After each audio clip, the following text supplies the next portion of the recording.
নমস্কাৰ Assamese MCQ YouTube চেনেললৈ আপোনালোকক পুনৰবাৰ স্বাগতম জনাইছোঁ। আজি আপোনালোকলৈ এটা ভিডিঅ' লৈ আহিছোঁ। ভিডিঅ'টো কুৱেশ্যন আনচাৰ ওপৰতে, গতিকে চেনেল যদি ছাবস্ক্ৰাইব কৰা নাই ছাবস্ক্ৰাইব কৰিব আৰু বেল আইকনটো প্ৰেছ কৰি ল'ব যাতে মই দিয়া ভিডিঅ' আপোনালোকে সোনকালে পায়।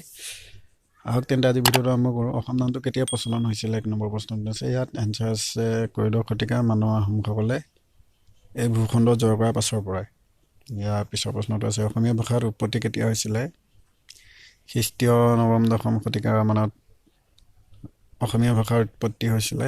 আৰু ইয়াৰ পিছৰ প্ৰশ্নটো আছে অসমৰ পুৰণি নাম কি? কামৰূপ বা প্ৰাগজ্যোতিপুৰ। ইয়াৰ পিছতো আছে প্ৰথমে কোনে অসমীয়া ৰামায়ণ ৰচনা কৰিছিল? মাধৱ কন্দলী। মূল মহাভাৰতখন অসমীয়া পদ্যত ভাঙনি কৰোঁতাজনৰ নাম কি আছিল? ৰাম সৰস্বতী। ইয়াৰ পিছৰ প্ৰশ্নটো আছে অসমীয়া গদ্য সাহিত্যৰ জনক কোন? ভট্টদেৱ। ইয়াৰ পিছত আছে প্ৰথম অসমীয়া লেখিকাগৰাকীৰ নাম কি? পদ্মাৱতী দেৱফুকননী। ইয়াৰ পিছৰ প্ৰশ্নটোত আছে প্ৰথম অসমীয়া ছপা পুথিখনৰ নাম কি? ধৰ্মপুস্তক। আত্মাৰাম শৰ্মাদেৱে লিখিছিলে। ইয়াৰ পিছৰ প্ৰশ্নটো আছে গুৱাহাটী অনাতাঁৰ কেন্দ্ৰ যোগে প্ৰচাৰ হোৱা প্ৰথম নাটখনৰ নাম কি? আৰু ইয়াৰ নাট্যকাৰ কোন আছিল? ইয়াৰ প্ৰথম নাটখনৰ নাম আছিলে ধৰালৈ যিদিনা নামিব খাৰপ। ইয়াৰ পুথিখনৰ নাট্যকাৰজনৰ নাম আছিল সত্যপ্ৰসাদ বৰুৱা। ইয়াৰ পিছৰ প্ৰশ্নটো আছে ইংৰাজী ভাষাৰ আটাইতকৈ বৃহৎ অভিধানখন কি আছিলে? অক্সফৰ্ড ইংলিছ ডিক্সনেৰী এখন আছিলে। পিছত আছে অসমৰ প্ৰথম ইংৰাজীতে অসমীয়া অভিধান কোনে প্ৰণয়ন কৰে? 1 নম্বৰ ইয়াৰ এনচাৰ হ'ব পুষ্পিন্দ্ৰনাথ ভট্টাচাৰ্য যোৰহাটৰ হয় তেওঁ। ইয়াৰ পিছৰ প্ৰশ্নটো আছে বন্দুকী চন্দ্ৰে নামৰ প্ৰখ্যাত গীত ৰচয়িতা কোন আছিল? Ambikagiri Roychowdhury. Oliver T Carter কোন? ইয়াত অসমৰ প্ৰথম বঁটালোচনী অৰুণোদয় প্ৰতিষ্ঠাপনৰ মুদ্ৰক। গুৱাহাটী বিশ্ববিদ্যালয়ৰ প্ৰথম উপাচাৰ্য কোন আছিল? কৃষ্ণকান্ত সন্দিকৈ আছিল 1948 পৰা 1957লৈকে।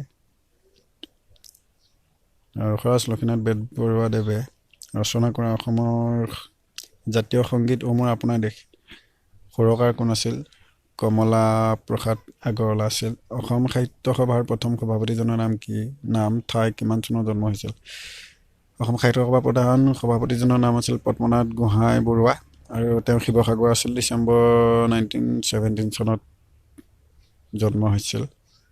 তাৰপিছত আছে অসমৰ প্ৰথম স্নাতক ডিগ্ৰী কোনে লাভ কৰিছিল? আনন্দৰাম বৰুৱাই। অসমৰ প্ৰথম মহিলা IAS কোন আছিল? পাৰুল দাস আছিল। অসমৰ প্ৰথম মহিলা SCS কোন আছিল? ইয়াত আছে গুচিব্ৰতা ৰায়চৌধুৰী। তাৰপিছত আছে কাণ খোৱা পুথিখন কোনে ৰচনা কৰিছিল? শ্ৰীধৰ কন্দলীয়ে। তাৰপিছত আছে শ্ৰীকৃষ্ণ শিক্ষাগুৰু কোনে দিছিল? শান্তিপাণি মুনিয়ে দিছিল শ্ৰীকৃষ্ণৰ শিক্ষা। তাৰপিছত অসমৰ পৰা প্ৰকাশিত প্ৰথম ইংৰাজী দৈনিক কাকতখনৰ নাম কি হৈছিলে? দ্য আছাম ট্ৰিবিউন সেইখন আছিলে। এখন লক্ষ্মীনাথ ফুকনে লিখিছিলে, প্ৰথম সম্পাদন কৰিছিলে। তাৰপিছত প্ৰশ্নটো আছে নগাঁও জিলাতে বৰদোৱা সত্ৰত থকা কীৰ্তন ঘৰত কাষত মহাপুৰুষ শ্ৰীমন্ত শংকৰদেৱে ভৰিৰ পৰা চিহ্ন থকা এচটা শিল আছে। শিলচটাক কি নামে নামাকৰণ কৰা হয়? পাঠশালা নামে নামাকৰণ কৰা হয়। পিছৰ প্ৰশ্নটোত আছে প্ৰথম অসমীয়া ৰাজ্যপাল কোন আছিল? বিষ্ণুৰাম মেধি আছিল।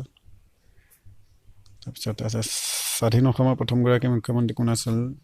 ভাৰতৰত্ন গোপীনাথ বৰদলৈ আছিল। ৰাষ্ট্ৰৰ সৰ্বোচ্চ আসনতে অধিষ্ঠিত হোৱা সুযোগ্য অসম সন্তানজন কোন? ফখৰুদ্দিন আলি আহমেদ আছিলে।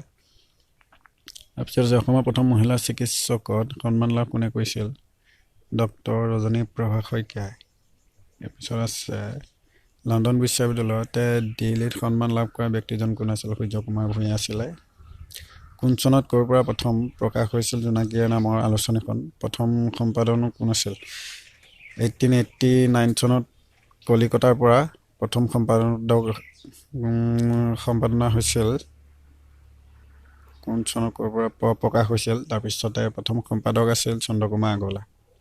জ্যোতিপ্ৰসাদ আগৰৱালাহঁতক এসময়ত পকী নামৰ ঘৰটো কি নামে জনাজাত আছিল? জ্যোতি ভাৰতী নামে জনাজাত আছিল।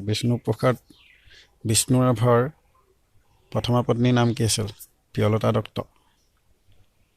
কোন কবিৰ কবিতা মৃত্যুটো এটা শিল্প?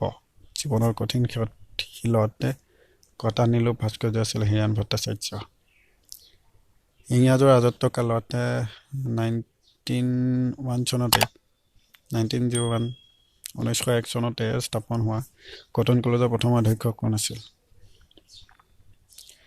ফ্ৰেডৰিক উইলিয়ামছমাৰচন আছিল কোন অসমীয়া মুক্তিযোদ্ধা নাৰীৰ জীৱনৰ প্ৰথম আধাৰিত উপন্যাস অভিযাত্ৰী আছিল চন্দ্ৰপ্ৰভা শইকীয়ানী তাৰপিছত আছে বিনবৰাগী কবিতা পুথি ৰচক কোন আছিল চন্দ্ৰকুমাৰ আগৰৱালা প্ৰসিদ্ধ চিন্তাবিদ ডক্টৰ হীৰেণ গোহাঁয়ে কোনখন গ্ৰন্থৰ বাবে সন্মানীয় সাহিত্য একাডেমি বঁটা লাভ কৰিছিল অসমৰ জাতীয় জীৱনৰ মহাপুৰুষ পৰম্পৰা শীৰ্ষক গ্ৰন্থৰ বাবে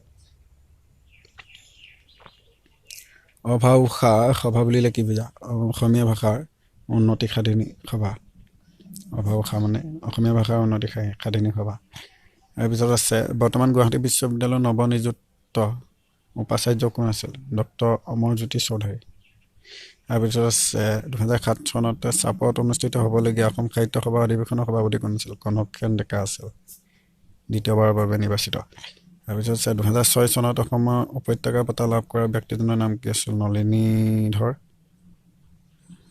ভট্টাচাৰ্য 2006 চনতে চুকাফা বঁটা লাভ কৰা ব্যক্তিজন কোন আছিল ৰতন থিয়াম চিৰচেনী মোৰ ভাষা জননী এই গীতটি কোনে ৰচনা কৰিছিল সাহিত্যাচাৰ্য মিত্ৰদেৱ মহন্তই ইয়াৰ পিছৰ প্ৰশ্নটো আছে আধুনিক যুগৰ প্ৰথম অসমীয়া উপন্যাসখনৰ নাম কি আছিল পদ্মনাভ গোহাঁই বৰুৱা ভানুমতী আছিল